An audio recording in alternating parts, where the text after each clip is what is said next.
Hi parents and students, it's Mrs. Cantrell. I just wanted to touch base and see how everyone's doing and make sure everyone understands how to access first grade's lesson plans. I've sent out several emails. They include invites to different websites and the usernames and passwords for those, and also a really brief snapshot of what our lesson plans will look like. Parents try to make it super easy to see and then put hyperlinks in it too so that you can access the links with no problems whatsoever. So let's look at those. On my computer you can see here are the lesson plans. At the top it says that we have online lesson plans for first grade. Then Thursday, March 19th. I'm trying to color code the different days so it's easier even to see when one day ends and another day begins down here. And then at the top you'll see Epic. Now I've had to retape this several times because I'm new at this. So Epic is now in purple instead of blue, but it's still a hyperlink. If you click on Epic, it will take you directly to the Epic page. Then you go right here where it says Students and Educators. Click on that. Then over here on the left, you should see a little icon, and then it has our class code, and it says Mrs. Cantrell's class. If you click on anywhere here where the little hand comes up, then it'll take you to Epic. Now right now is after school hours, so you can only use Epic during school hours unless you set up a separate account, which you may be able to do since it's free, but for now just try to use it during school hours. Then you would go to your student can scroll, and right here it shows all the different kids in first grade. They would pick their name and click on their name. Then when they go to their page, up here in the corner there'll be a mailbox, and in that mailbox is where they find their assignments. It's really easy. They open it up. Right now all of my students have 3 books to read independently, and then there's a few additional things, 2 more books and 2 videos for them to watch, and those are for social studies, talking about eating healthy and different kinds of foods and why they're good for us, and then just a fun song. The books that I've assigned for them for the week aren't going to take very long to read through one time, but they're meant to be just like the books in their book baggie for them to read over and over again so that they can become very fluent at reading, so their reading is smooth, so they have a good understanding of what's going on, and that they can use enthusiasm. If different people are talking, then I'd like to hear different voices being used. So encourage them to do all of that as they're reading. Also, I know some of the books are read to them, but you can mute the sound and you can read it on your own. Most of the books, not all, have quizzes at the end. Your student is expected to complete the quiz if there's a quiz at the end, and then that gets sent to me, and I can see if they have a good understanding of what's going on in the book. When they're finished, they can log out. Everyone should be reading for 15-20 minutes a day, at least. That's the minimum. Students are not limited to only the books that I've put in their mailbox, so there are tons of books in here that they can choose from to read. Then I'm going to go ahead and click up here. I'm done for today. Click on log out. I'm done with Epic. I'm going to go back to my lesson plans. The next thing you see on the lesson plans is Pearson. Okay, Pearson is our math curriculum that we actually use in the classroom.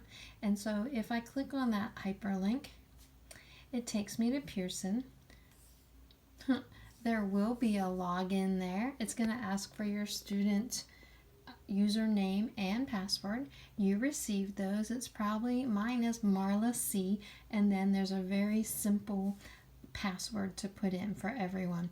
So this is my student login, so I can show you what it looks like for students. They'll click on my work, and then if they click on assignments, it's already on the assignment page. It will show if they have an assignment for that day. It's not showing anything today because we have made our first assignment for tomorrow, Thursday. So tomorrow when they get on here, there will be an assignment and it will have instructions as to what they're supposed to do.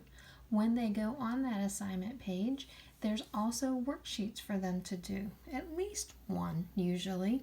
And along the side of the worksheet, it will have a toolbar over here on the right that the students can get a pencil and they can mark on the screen. It's just like we use it at school on our smartboard, only with this they're going to be doing it on their iPad or computer. So they pick it up and they come over here and they make the answers. Then that does not send to the teachers. So what you need to do, parents, is take a picture of it and send it to us for now so that we know that they completed their work. The other things that they'll do are different activities throughout the lesson. I think it'll be fun for the kids because as they go through it, they're going to be like, wow, this is just like school. And it's more like they get to be the teacher for their own selves. So it'll be pretty cool. They'll be very familiar with this. One extra thing on here that's really cool is that if you look right here, it says Game Center. If you click on it and open it, it opens up to this page that has tons of games. We have done all the games through Unit 5. So if they look on here very carefully underneath them, it tells them what unit they're for. We're on Unit 6, and Unit 6 is collecting data, making graphs, taking surveys. So that's separate work that is not shown in here. But if they want to play a game, they can click on the game. The directions are always up here with a drop-down tab, so you can drop them down. But these games your kids will know how to play. On this game, you roll the dice, and then you subtract. 12 minus 2. Well, I know if I take 2 away, that's going to be 0, and so this is going to be 10. You grab one of the counters, and you cover up a number 10. Then if you're playing with a partner, it's your partner's turn. This game is a working together game. Everyone's a winner. So you're not playing against somebody, you're playing with them. And this may be a little difficult. 11 minus 6. If your child doesn't know the answer, they can use fingers, they can count backwards, they can use serial or some kind of manipulative. So if they want to count backwards, they would start here. 11, 10, 9, 8, 7, 6, 5. So 11 minus 6 is 5. So, I don't say anything in this row that's a 5 or this row, but I can start a new row here and put my 5. The goal of this game is to get 5 in a row horizontally, vertically, or diagonally. When you get to 5 in a row, you're the winner. And when you're finished, you just go up to the corner and X out. It took me all the way out.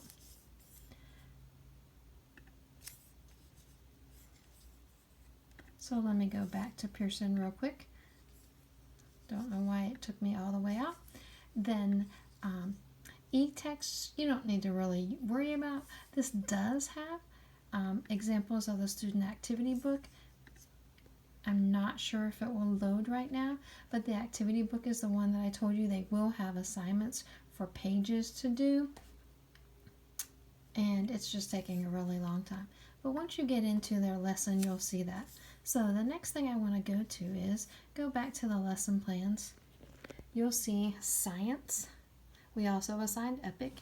The students will read Eat Your Vegetables and watch Eat Your Rainbow, and that goes along with us learning about vegetables and making a healthy plate. And then the last thing for Thursday is write at least 3 sentences describing the main characters in one of your books. Doesn't have to be one of the books that was assigned. It can be another book that they're reading at home, like a library book or one of their book baggy books that they have. And then take a picture of what you wrote and email it to your teacher. So if they email it to me, then I can see that they did their work. We will be keeping up with the fact that students are doing their work, just like we were in school. One other thing that we have on Friday, you'll notice for math, we're doing Prodigy Math. So Prodigy Math, once again, is hyperlinked. If I click on Prodigy, it brings up the page, and you want to go to the top right corner, and it says Play Prodigy. I'm going to go there and click. It brings up a page where you can put in username and password. So for this, I'm just going to use Brent's username and password without showing you what I'm putting in, and then we'll go on. Once I get them put in, then you click sign in and it takes you to the first page. I muted it so that it's not talking behind me. So here the kids get to set up their little wizard for Prodigy, and they choose a girl or a boy. Then the next page they choose hair color, skin color, hairstyle, all different kinds of things. And then eventually it will get to a spot where the kids take a little assessment. The assessment is so that Prodigy places your child at a level where they are at instructionally in math. So it's really cool that it works with them at their level. When they're finished, they can just X out of the game and they are done for the day. We would like that students to be on Prodigy for at least 20 minutes every day that it's assigned. So parents, if you have any questions, feel free to contact me. Also, please let the children know that Sonic is safe and at home with me. Sonic is our class fish, and he's happy on our dining room table. I hope you have a great rest of the week. Thanks so much.